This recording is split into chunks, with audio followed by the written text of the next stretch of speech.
Can we focus on just one important issue for more than half a day? Welcome to Mamocrats Mama Chat, part of the Demcast family of podcasts.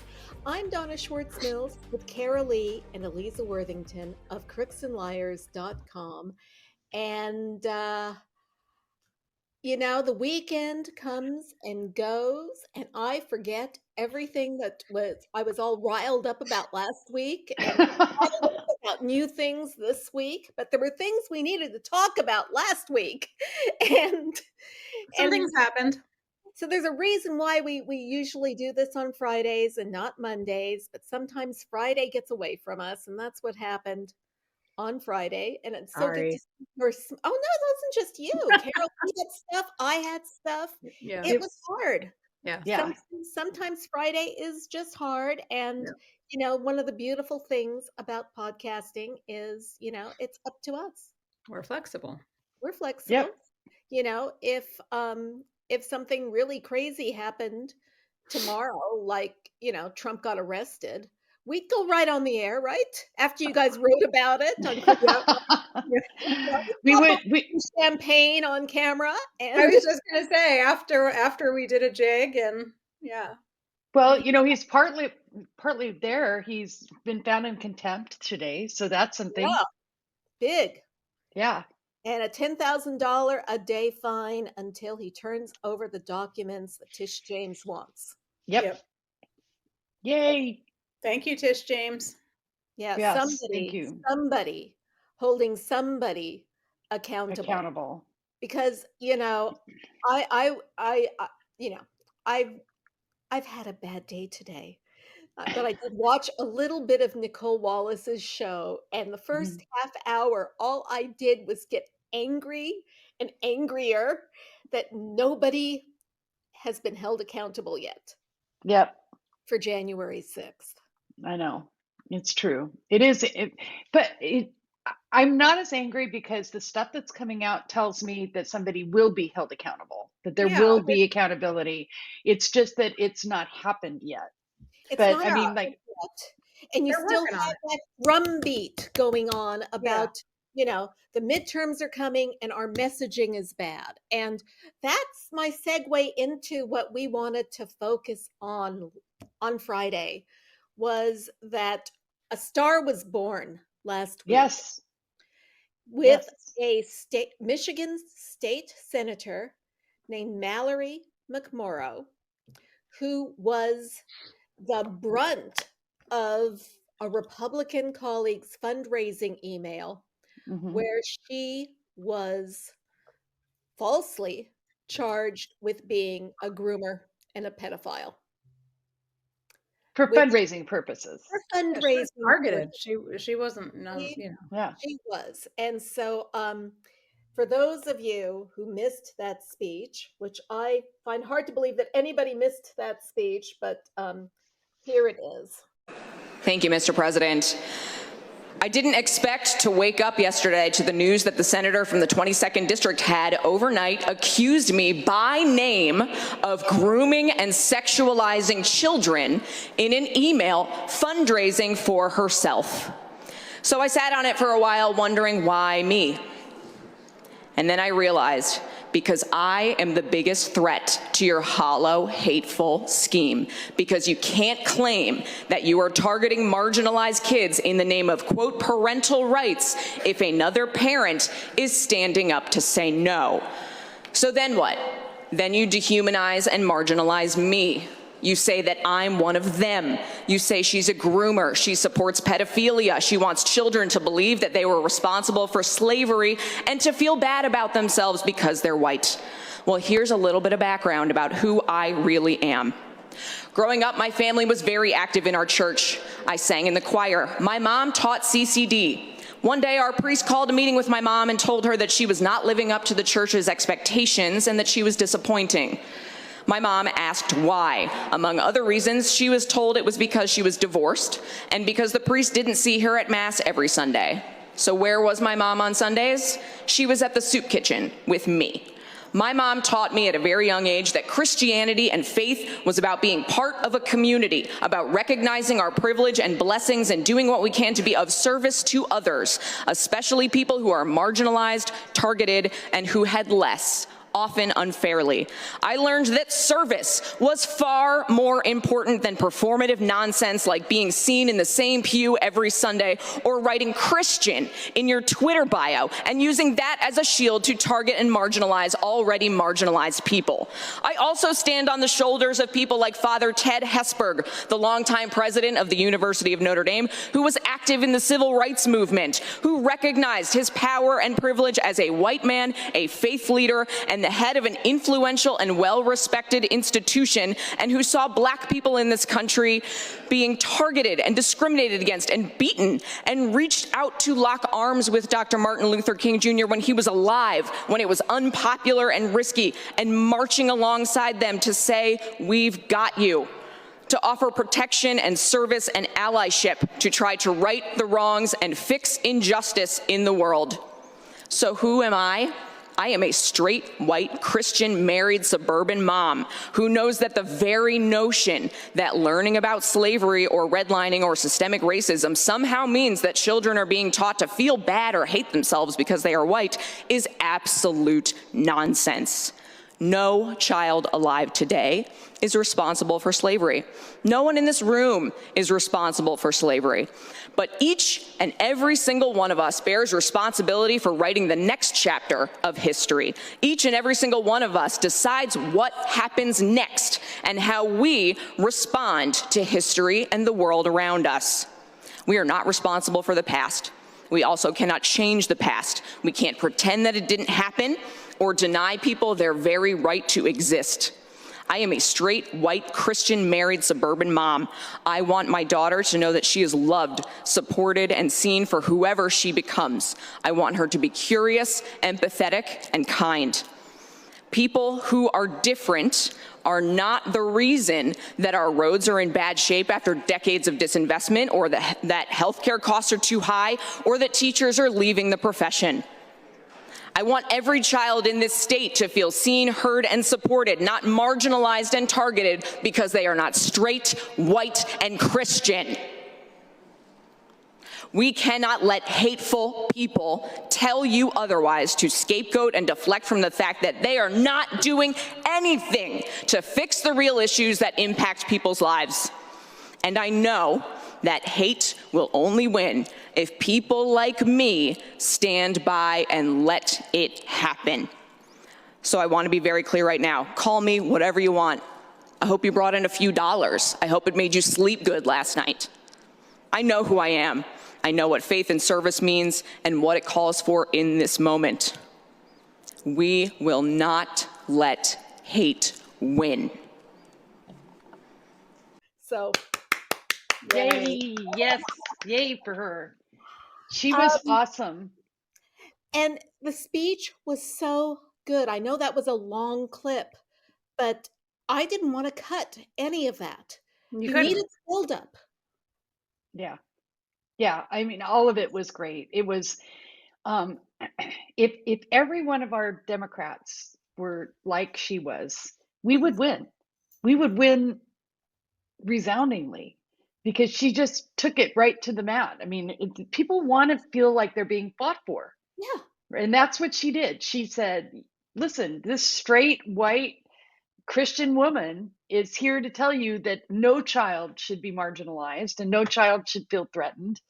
And, you know, good for her. That is the Mamacrats message, you know? Yeah, that exactly. Is exactly why we started making our voices heard.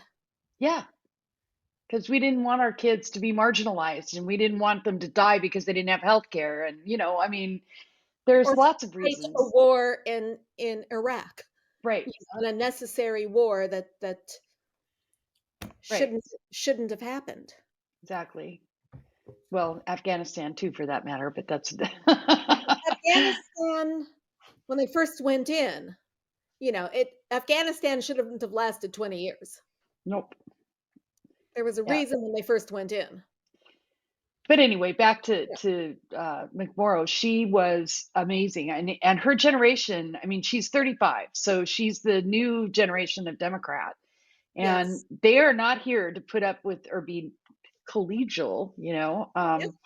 about anything. They're here to do what's right. Good for them. Good for Yeah. her. You're not going to see them say that Orrin Hatch was a gentleman. Oh No, God. not like the New York Times did. Don't get me started. Oh man. Let's Well, just even go Biden did it, I mean, in his statement, it was like he could have just said rest in peace and left it at that. He didn't have to be like, oh, he was there when I made my 10,000th speech or whatever it was. It's like, come on, Biden, you don't have to do that. President Biden still thinks that the clock can be turned back and the Senate can work the way It's a problem. Yeah, that is one of his only, as far as I'm concerned, that's one of my only real issues with him. Yeah, it's a problem. I mean, I don't see how you can say that based on just what's happened to his own agenda. Yeah. So, I don't know. I see that as a problem. But I mean, I don't want to get off on a different topic, but I mean, it was, yeah. But we recognize that is a problem. Yeah. And right. Right now, our biggest hurdle is turnout for the midterms. Mm-hmm. As with every other election that we have had in this terrible timeline we're in, we have to turn out a big blue wave, and we have to fight feelings of futility that voters are having. Are they really though?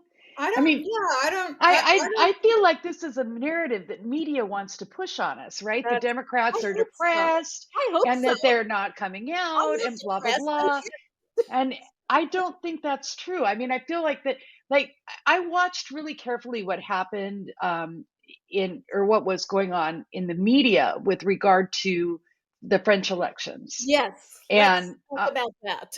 Right. Because I wanted to see whether they would treat the French elections the same way that they treat ours. And sure enough, they did. Yeah. It was like they had Marine Le Pen, who's the, fringe edge case,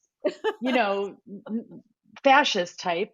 And they had Macron, who's a centrist and, he's not left enough for the lefties, right? He's sort of like Obama was, right? The lefties were always pissed at Obama because he didn't go far enough left. And, but he captured the center. But Macron didn't have the disability of being Black. So I was curious to see whether the media would treat that the same way. And sure enough, they did. I took screenshots of some of the stuff that I was seeing side by side, where it was like, Macron is in front, but Le Pen is running the race. That was an actual headline. That was an actual headline. And it was from a legit, I think it was CNN maybe that had that one. But they want to drum up the drama so that we stay interested. And and to me, the threat of France backing out of the coalition against Russia, right, enough to keep me interested. Interested and terrified all at the same time. So I was too. So and media was literally rooting for Le Pen, maybe not to win, but for it to be close. The horse race to be close. Because it's a better story for them. It's a better. Even so, their first reaction is that it was a narrow win, and then we learn that it was the biggest win. First of all, the first French president to get reelected to a second term in what, 40 years? Yeah, I mean, it was decades. It's been forever ago. And to have a margin of 58 plus to, he had a better margin than de Gaulle did. Right. And his margin, I mean, just to compare it in our politics, that margin would be a landslide by any definition. It would certainly be, I think the last time that there was a margin like that was Ronald Reagan against Walter Mondale, just to give you some perspective on that. So yes, so he won and he held the center. So the first like analysis I read of this is somebody saying, basically Macron divided France, right? And I'm like, how did that happen? What already is that? So, redundant. oh, okay, fine. I'll read that article just so that I can know what they're talking about. So it was because he was sort of a centrist, and the lefties still went with him because they didn't want a fascist in control. Somehow that was divisive. I still haven't Isn't that actually how figured it out. works, though? Usually But works. I yeah, just, I mean, yeah, that's the yeah, that's thing. how it works. You don't always get your fave. I mean, that's how it works. I couldn't agree more. I just, There's I'm a big repeating what. loss in the middle. And, the people on the fringes are very good for steering the direction.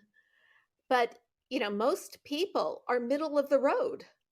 Yeah. Right. And like, what do they think would happen if somebody on there, all the way on the left won? Some people in the center wouldn't be happy. That's the way it works. And people on the right would be absolutely Right. apoplectic. Which So is, I'm not saying that would be a bad thing, but don't they Yeah. understand that, like, no matter what, there's going to be some division?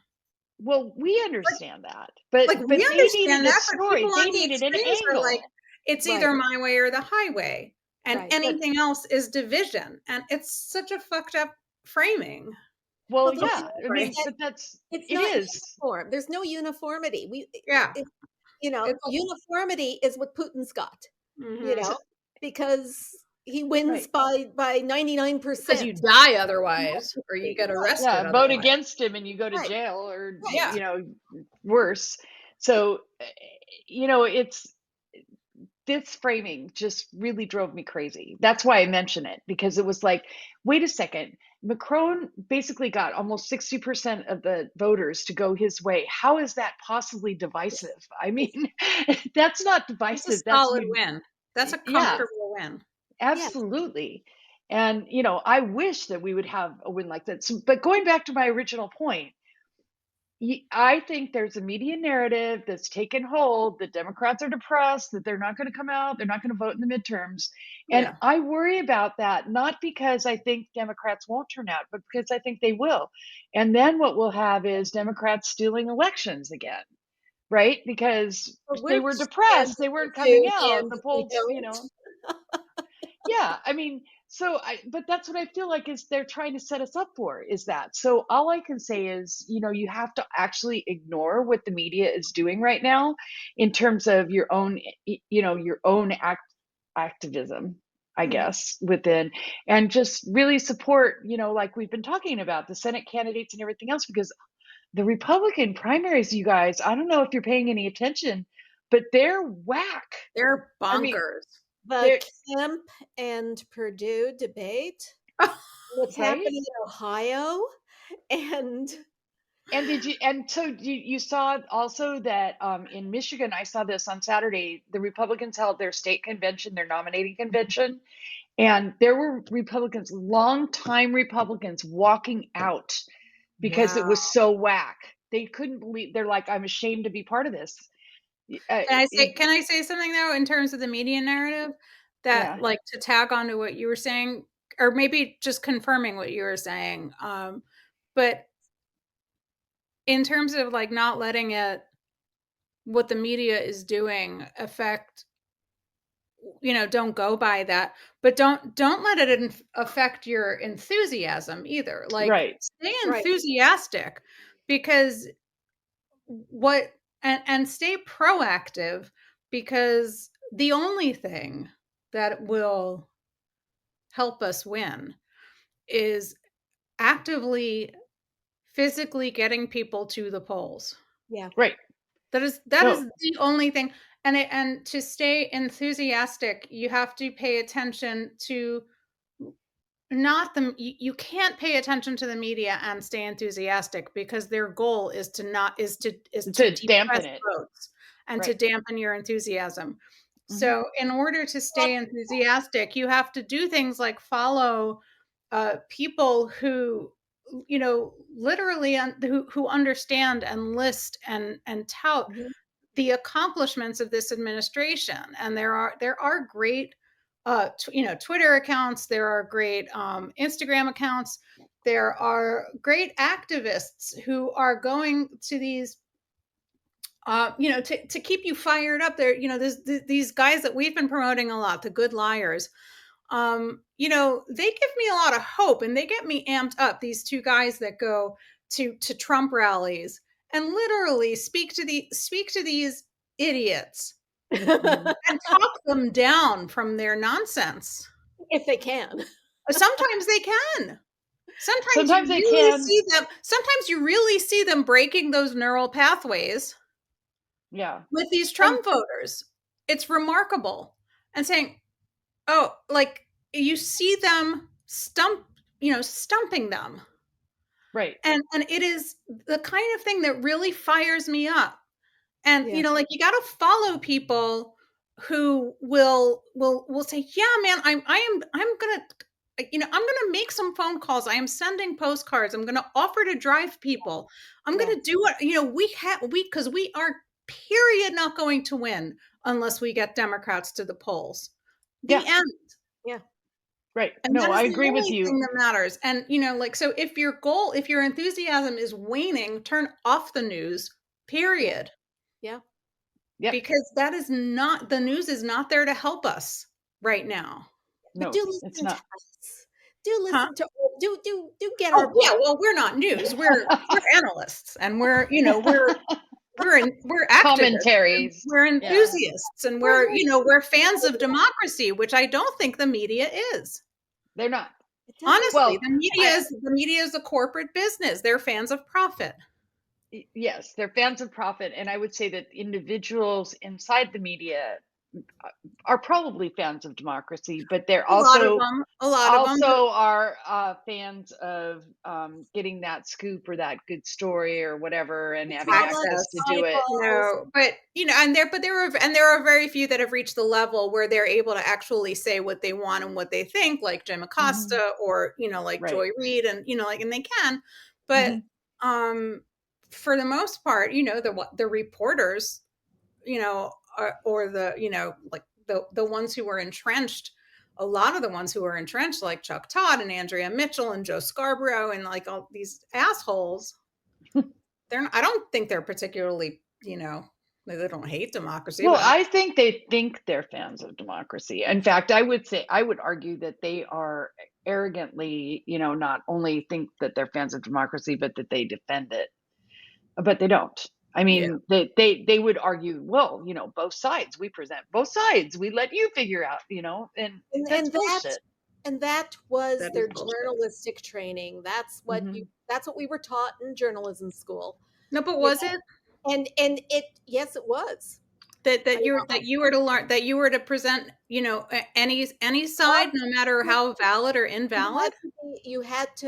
What you had to strive for was objectivity.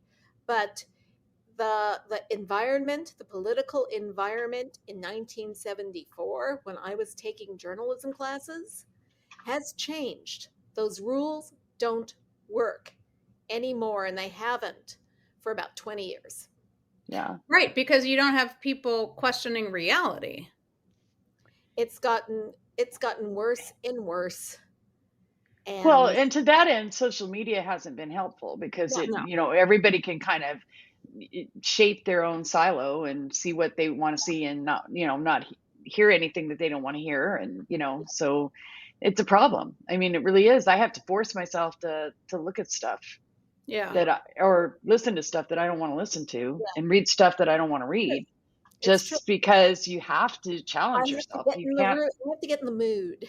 Yeah. I have to get in the mood. And there are certain columnists, I see their name, it's like, oh no, I'm not going to believe it. Sometimes it's like, okay, well, I'll see what they have to say. And I read the first 2 paragraphs and I'm like, no, that's BS, Right. Yeah. It's not easy. No. But,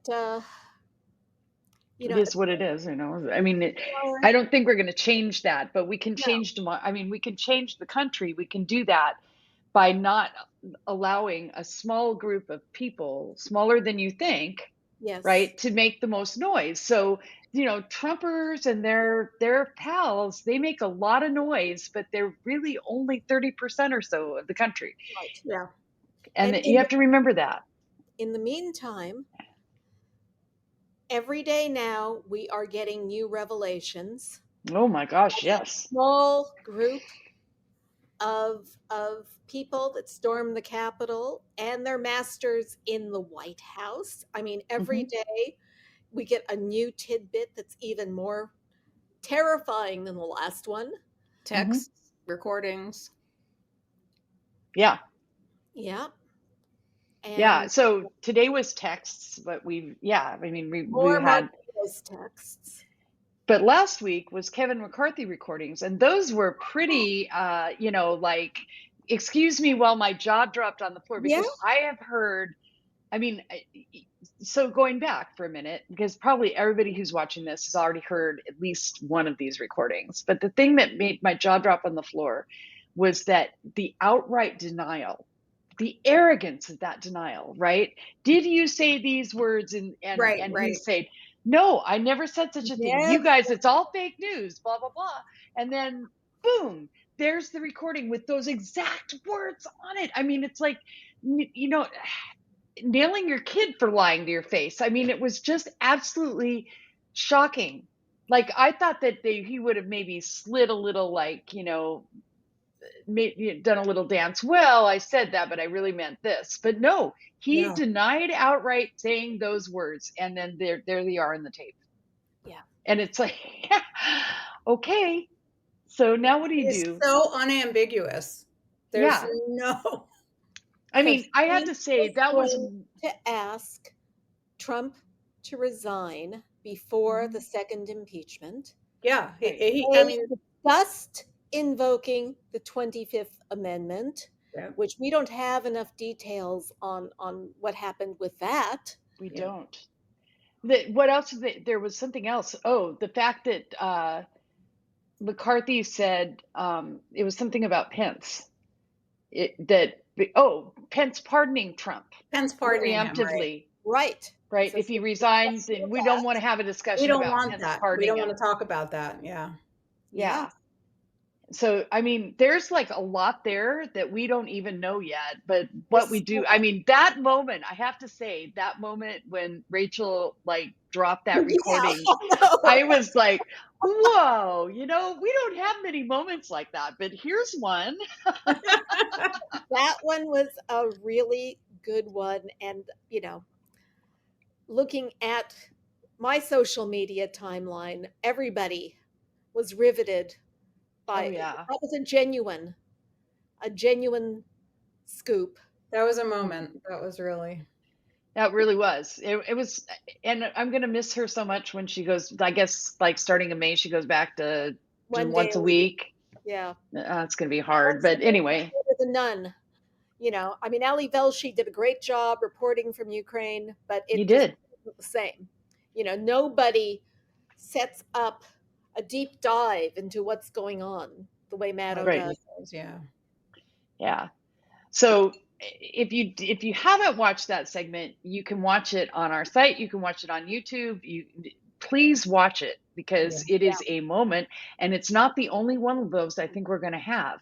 No. So that was Kevin McCarthy lying. Then we had a similar moment during Marjorie Taylor Greene's testimony on Friday, when she said she couldn't quite remember. Maybe she said something, but she wasn't sure. She couldn't recall. And so then they plunked down the tape of her saying the thing. Right. Oh, hold on. Now hold on. Yeah, woman's memory just shot. Yeah, I know. Alzheimer's drugs or something, because she doesn't recall a thing. Right? Yeah. And then over the weekend, I guess it was an interview Jamie Raskin gave. Yeah. Yes. Apparent that that elements of the Secret Service were colluding with Trump to get Pence out of the Capitol. And we already knew that he wasn't going to go into the car. Yeah, but can you help me understand what was new about this revelation over the weekend? Because I felt like we already knew that Pence said, I'm not getting in the car with those guys. Right, but we didn't know why at the time. Well, I thought we assumed that he just didn't trust anybody around Trump. Well, so the question was, though, whether or not is it just that he didn't trust them, or did he feel threatened by them? I mean, we didn't know why. We Okay, knew so he what wasn't going came to. out over the weekend that So Jamie Raskin basically said that the Secret Service around Trump were colluding with him with Trump? with Trump. To stop the counting of to the stop the vote. investigation. So if Pence gotten in the car with those guys, I mean, and so my husband said, well, if he got in the car with them, would they have just taken him to some location and then kept him there and not, so he couldn't come back for the vote? Or Yeah. would they have done harm? I mean, was he afraid that they were going to do harm to him, or was he just afraid that they were going to stop him from Detain him. the vote? Yeah. Okay, either way is bad. Either I mean, way, right? but it either also way is bad. gives more credence to Chuck Grassley on January 5th telling his people that he was going to be in charge of the vote. Right. That's And right. he wasn't. That was a new thing that came out, wasn't that? Well, we knew that before too. Oh, did we? Okay. Grassley Yeah, it's sort of all the doesn't know what he's talking about, you know? Yeah, okay, so that was just sort of a Grandpa Grassley moment. We all kind of assumed. Well, we didn't know, you know? Yeah. We needed more information. Okay. Right. The pieces were kind of all falling in Right. place at that point, but I don't know Yeah. why Grassley thought he'd be in charge of anything. It wouldn't have been But him. now we know why he may have thought that. Yeah. So yeah, I mean, this was a deeper plot than anybody knew, and today's revelation is all the Mark Meadows text messages. Yes. More. They dropped. Well, they dropped all 2,000 of them basically. Oh. CNN got a hold of them. Okay, so there's text messages in addition to the ones we already knew about. There's text messages with Matt Schlapp basically calling for riots, to stop vote counts in Arizona and Pennsylvania and, places like that. Marjorie Taylor Greene is hysterically begging them to stop. I mean, you have to look at the dates on all these things, but they're just loaded. You can see the whole plot falling into place, like is this in front of your eyes. Site? Can we? Sorry. Can we? It's see on it? CNN. Sorry, Yeah, I had a phone call at the same time you asked that question. It's on CNN. Because as you I'll get you a link when we're done. Thank you. Because as you know, I'm a news junkie without CNN. So oh, that's right. I forgot. Oh. Well, it's on CNN.com.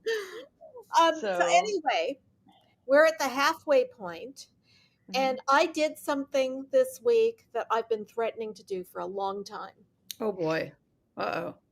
I bought You got a spinner. I got the spinner. Oh my God. Did you change it? No, I didn't have to change a thing. Oh. We've got numbered topics on our rundown. Oh, okay. All right. Are you guys ready for this? I think so. All right. Okay. Let's spin for as long as I would like. So number 5. Maybe if you put it down on a flat surface, will it spin longer? It doesn't, but at least I didn't have to build one, right? Yeah. Okay. 5. I want a big one. 5. The state of Missouri My has favorite. a proposal to ban pregnant women from getting an abortion out of state. Basically, now they want to prevent, if you are pregnant, you can't leave the state without their permission if this thing gets passed. And you tell me how that's constitutional. I was going to say, how unconstitutional is this? This is like freedom of association, right? If nothing else. Like you can't travel anywhere because you might get an abortion? So I guess they can't come to California because California's like, hey, come here, have an abortion. It's fine. Or Maryland or New York, right? Maryland just made it easier Maryland just passed a law making it easier for women to get abortions, or making it easier or making it legal to train more types of providers to perform abortions. It doesn't have to any longer just be a doctor. You don't have to only be a doctor to either prescribe abortion pills or perform an abortion. We're increasing access, right? And in a lot of ways, California is like providing funds, I think now. Yep. For out-of-state women to get abortions here. Yeah. We still have to travel here. Yeah. Well, so good luck. I mean, this is not constitutional. No. Like I don't even know how the Supreme Court could twist themselves in pretzels to make it Well, constitutional. well, I mean, it's clearly. I mean, I tried. I'm not as smart as the people that call themselves Supreme Court justices, but well, I mean, you're as smart as some of them. I tried, and I couldn't even figure out how Clarence Thomas does that, because if that's the case, then we can say basically we could ban guns in our state, right? And then say that nobody can come in that has a gun, or Yes. that nobody can come buy a gun. This Supreme Court does twist itself into pretzels, and they Even only this would care about the First Amendment when it comes to Christian churches. They don't care about it in any other way. They prefer the second to the first. Yeah. Right. I all of that is true, but I still don't see how you can tell somebody they can't travel to another state. I mean, how would you, first of all, how do you know that they're going to California for an abortion, or Maryland or New York, right? I mean, maybe they have relatives here. Maybe they want to see Disneyland. Yeah. Right. And what if they have a miscarriage on the way? Handmaiden's Tale right now, Like what if they're not going to California or Maryland or New York? What if in Missouri, what if they're on their way to Tennessee to see a cousin and they have a miscarriage? Right. Well, like are they gonna, we know that they're going to investigate women with miscarriages? Exactly. That's what I'm like. This is, I mean, they'll investigate women with miscarriages in their own states, but I mean, this could be, they could, they're criminalizing. Yes.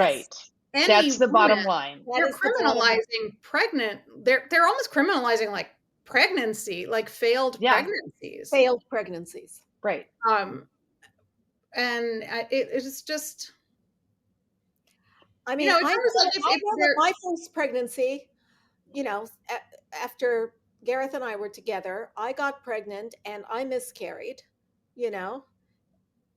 How'd you like to go to jail for that after, in addition to feeling like... Yeah. You're a murderer, clearly. I mean... And you feel bad enough when you miscarry. Exactly. I mean, it's criminalizing women. The people that are, the few aunties when I'm escorting that have, that have any brain cells at all, that try to engage, I have occasionally, had conversations with the very few who are worthy of conversation, and said that very thing. The people that you're calling murderers might be coming here because they've had a miscarriage. Yeah. And how, why do you feel like it's okay to make those, and they always come back with, how do you know? They might not be. And I'm like, I understand, but they might be. Why wouldn't you want to err on the side of compassion if you're a Christian? Right, exactly. That would be the next thing that I would always ask. come back with they're erring on the side of compassion for the baby. Oh, fuck that. Exactly. Of course. I know. But I'm telling you what they tell me. This is what these assholes, they don't give a shit about the mother. I said, you don't care that you're causing these women pain? They don't. They don't. And that's why they're old white men. Well, no. You're wrong. There are women. There are tons of women who do this. Tons of women. Well, but plenty of white men, but and plenty of but old. Can I tell you the age range? Young 20-year-old men, 20-year-old white men, all the way up to 75-year-old. I kid you not. This is not, these people are not going to die off. No. Sad but true. It is sad but true. They are not dying off. You know why? Because the young ones are being homeschooled, or they're going to school systems where the parents don't like them being taught actual science. Yeah. They're not learning actual sex education. No. Is our children learning? Yeah. I'm sorry, I don't mean to be flippant. I know, it's awful. It's true though. I mean, because if you look at the way Europeans or in the Nordic, in in the Netherlands, and you look at education in the Netherlands, and children from the age of 4 and 5 are learning in school. They're learning the proper names for all of the parts of their body, including the sexual organs. And they're learning about things like consent, and they're learning about how babies are made, as if it's just another part of of how your body works, which it is. Our eyes see, our ears. Country is full of groomers and pedophiles. Yeah, funny how, but these are the happiest nations in the world, right? Like, they're rated the happiest, and they have the lowest rates of rape. Right. Okay. We're going to next another topic. Next topic. And number 10. We've kind of covered. That was Marjorie Taylor Greene. Marjorie Taylor Greene. Okay. Who else was watching that? I watched part of it. I watched a little bit. Yeah, I couldn't watch it. Lawyer was I didn't watch it. I was listening to it on C-SPAN. It was fun to watch because the judge was he just couldn't believe the shit that her lawyer was trying to pull. It was just funny to see his face. I only got to see the morning part because the afternoon was when I was on a thing. But I think it was a busy day, but did you catch he just sat there like this for a lot of the time, and he was covering his mouth because you could just tell he was really trying not to laugh at the absurdity. But can you tell, is that it for that hearing, or is there going to be more to it? So he asked, no, that's it. That he asked for the lawyers to do briefs and to put that in front of him, and I think in a week, and then he was going to rule in another week. And I'll be honest with you, this case is not going anywhere. No, it's a serious thing to say somebody can't be on the ballot, and they did not prove that case. Right. She will be on the ballot. Hopefully this time there'll be someone running against her. There was. Yeah, there is. There is. Marcus, is that the one where Marcus Flowers is running against her? Yeah, I think so. I think there's a couple of people, as well as a Republican one. Yeah. But remember, in 2020, the Democrat got harassed off the ballot. Right. No, I don't remember that. Okay. Yes, and she ended up running unopposed in 2020. Yeah, the Democrat was. Yeah, that was too bad. I mean, he probably would have lost anyway, but still, it was. There was terrible. Nobody else. Right. Okay. Well, so. If memory serves, Marcus Flowers is the guy running against her, and he's not going to be intimidated. There's a couple of Democrats running in the Democratic primary. And then there's another Republican that's running against her too. So I don't know. It'll be interesting to see. She gets a lot of attention. She gets a lot of Republican, or yeah. I mean, it's somebody the party's the mainstream party would back. Whether I doubt the Georgia Republican Party will back that person, but yeah. So yeah, she'll probably be the nominee. She's raised a lot of money, is the thing, right? She's right. So, but apparently she spends all of those funds on things other than campaign. Yeah. So does Madison Cawthorn. Well, and that was something that I didn't put on the list. Yeah. I know, but Maddie has problems. It seems like he has problems from his own party, because I think most of the oppo that's being dropped on him is coming from his own side. I don't think it's coming from our side. Yeah. Yeah. And some of it's stupid, but their stuff is stupid. Right? I mean, honestly, their stuff is stupid. But that's the thing. They think that photos of him in drag are gonna hurt him with their side, and they might. Yeah. But at the same time, because they're all homophobes, because they're they think that it's hilarious to see a guy wearing women's lingerie. And on the Democratic side, we're just like, that's another day that ends in Y. We don't care. Whatever floats his boat. But I mean, it's fun to see the hypocrisy. That was the hypocrisy is the story. Yeah. And But then he even admits it. He was like, "Oh, this was just a drag. This was just a funny game on a boat that I played, on a cruise." And he was like, not even like, this isn't a big deal. And the whole reason that he's not even worried about it is because, well, everybody knows it's funny to dress up in drag as a joke, and it's just, I mean, the whole thing is so gross. But that's it is gross. I mean, but I think you take that's where we take the messaging, right? And you say, it's just not a big deal no matter what it is, whether it's a joke or not. You just like, it's not that big of a deal. Stop it. Are such idiots that they think this matters, and like that's part of the problem with Republicans. Right. They think they can make it a wedge issue anyway. Yeah. And so yeah. Are you going to spin again, Donna? Another spin, ladies. Yeah. Yeah. Take another spin. Okay. Oh. Right, it's the same number 1 this time. Okay, that's Ron DeSantis. Number 1 is a good one. Yes. We had to talk about DeSantis. So I don't know what to start with first. The erasing of black districts on the congressional map that he wrote himself, instead of it being through the legislature as it should be in Florida. Or do we talk about them dropping math textbooks because they supposedly found CRT in the math textbooks? Which they didn't. About him inflicting a huge tax bill on the people who live in Orange County, Florida, by trying to punish Disney? Yeah, all of those. It's not a punishment for Disney people. Yeah, it's no punishment for Disney. I think Orange and Osceola, is that how you pronounce it? Those two counties in Central Florida that's around Disney that would end up getting absorbed, or that would end up absorbing the Disney infrastructure bill. Right. Yeah, I mean this whole thing is ridiculous.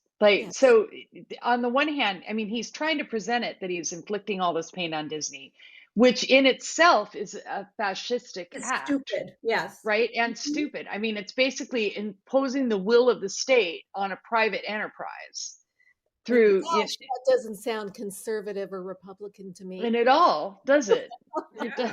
I guess there's only liberty when you're, like in lockstep or something. Yes. I don't know. So freedom only because for people who think like us.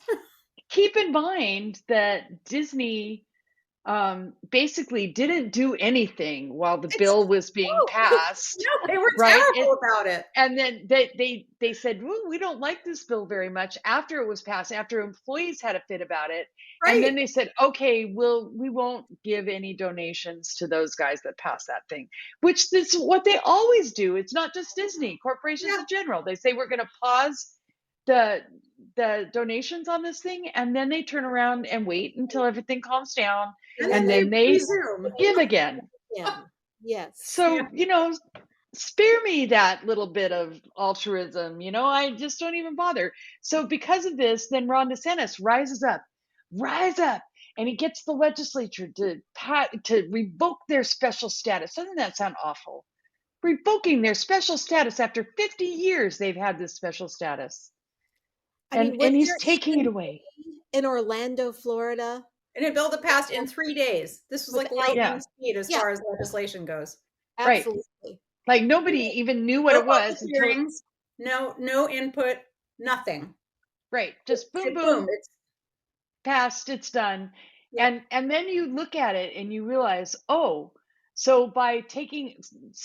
Disney lived in their own tax district, basically, and they paid their own taxes, and they had debt that was related to the infrastructure. That they had their own fire department, they had their own water, water, all that stuff. $1 bond that now the Florida taxpayers have to repay. Right, and it's going to raise their property taxes by like $500 to $1,000. Of course, DeSantis is like smooth operator, right? He's going, don't worry about that. We'll fix that. This doesn't take effect until June 2023. So it's a year away, not to worry. Well, listen, I mean, a couple of things can happen in that year. Either they reverse the thing entirely, right? In which case it really was just performative bullshit. Yep. to pretend like they were doing something to Disney. So they Yep. either do that or they go ahead with it and taxpayers are stuck holding the bill for Disney's special status that's been revoked. Right. And $500 to $1,000 in a state that already has pretty high property taxes because they don't have any income tax there. Yeah. Right. So the property taxes in Florida are really high. Yeah. My sister and I inherited a rental condo when my grandfather died, and it was in Florida, and it was like a little 2-bedroom condo, and the property tax was twice what I was paying on my 3-bedroom house in Los Angeles. Oh, I'm sure. Oh my God. Yeah. Wow. Yeah.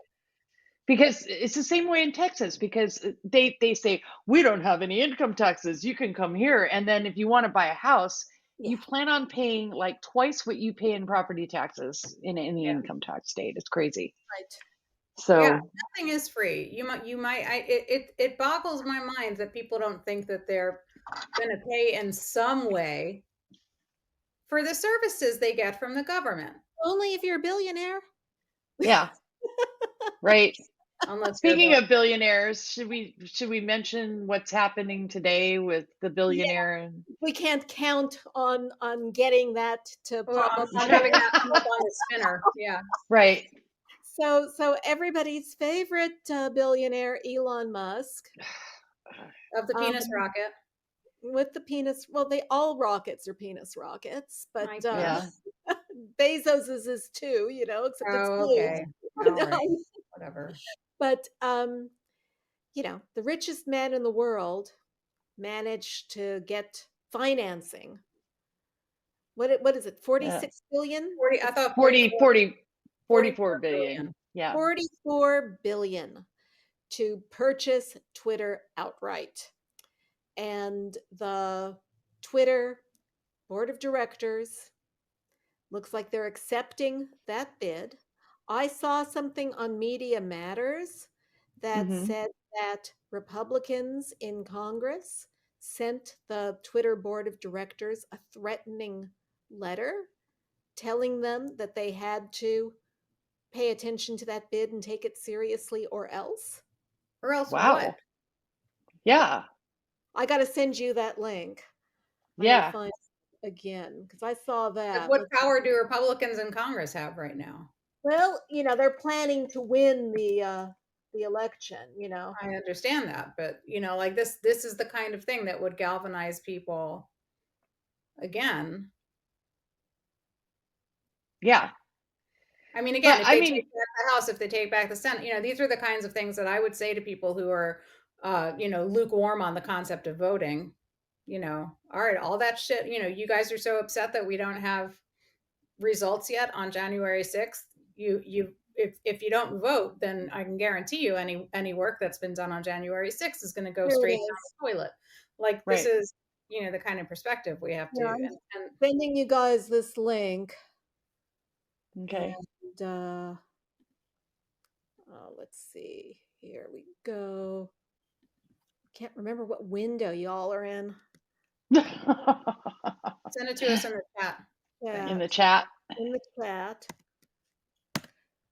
And okay. The headline is, I see it. With attack on Twitter, the right shows it has institutionalized Trump's corrupt use of government power. Matthew Gertz wrote this. Oh, I like him. And 18 House Republicans, led by Jim Jordan. Oh, shocker. A letter on Friday demanding the Twitter's board of directors preserve all records related to the bid to purchase the company. Yeah. So preserving all records is one of those, signals that you send that we're going to investigate you. Right. Yeah. And so basically, they're using legitimate government power to intimidate a corporation. Right. Kind of like what Ron DeSantis was doing. Yes. No, with Disney. Yeah. Yes. And the thing is that the shareholders of Twitter, the shareholders of Disney, are the only people that Disney and Twitter should answer to, right? They shouldn't be answering. Well, I take that back. There are legitimate inquiries that Congress might have.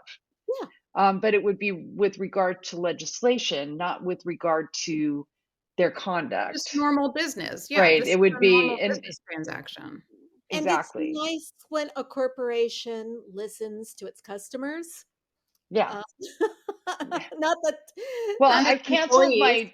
I was a subscriber to Twitter Blue, mostly because I believe that at the time that I subscribed, that we should support a service. I don't see the ads because I use clients for Twitter. So I felt like I should pay something, to support it. So but I canceled that today because I'm not going to pay Elon Musk. I'm just not. I'm sorry. No, I am certain that an Elon Musk run Twitter will not be free anymore anyway. Really? Yeah, I doubt it will be either. I think Really? they'll Okay. tier it in some way. I think what they'll do is that there'll be a Twitter for the riffraff and a Twitter for the elites. And if you want to be an elite, you're going to pay for it. And that's just how that's going to work. Yeah. I'm pretty sure that's, who knows? They'll probably use it to mine crypto that, Oh, God, yes. So anyway, I and a bunch of other people have been trying out other social media platforms today. Yes. Yeah, a bunch of other people, because I hear it's been crashing. What's the other one called that Counter social, Counter social. Counter social, and it's been Yeah. crashing apparently. So Oh, because yeah. everybody's leaving Twitter, or not before they leave Twitter, at least signing up for it. So I might try hop over there. I signed up for it so I could get my handle that I've had on every social media Yeah, platform. you were smart. I should have done that. Yeah, I'm over there for that reason too, because I couldn't get it on a couple. There was one. Right. So anyway, yeah, I mean that's a thing right now. Who knows what's going to happen? I mean, there's a lot of chatter about, will Trump come back? I don't really care if Trump comes back. That's not really my issue here. My issue is, for me, Twitter has a fire hose attached to it, a data fire hose, and that fire hose is something that corporations and people like the DNC and the RNC pay for. They use that to apply AI to it and analyze to kind of build voter profiles and things like that. And I can see Elon Musk essentially selling that data to, say, the RNC, but denying it to the DNC. Yeah.